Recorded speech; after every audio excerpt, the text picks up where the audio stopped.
Next event ng J Castle. Tayo babalik kayo. Okay?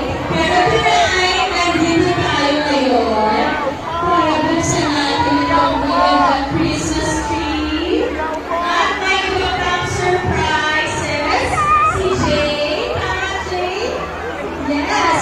Jay and friends ay may iba pang surprises. So, from me and from Jay Castle, your happy place, Merry, Merry Christmas!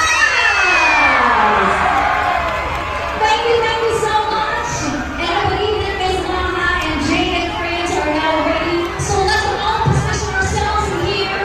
Miss Mama, please. Also Jay. Ang ganda ni Miss Mama in person. Alright.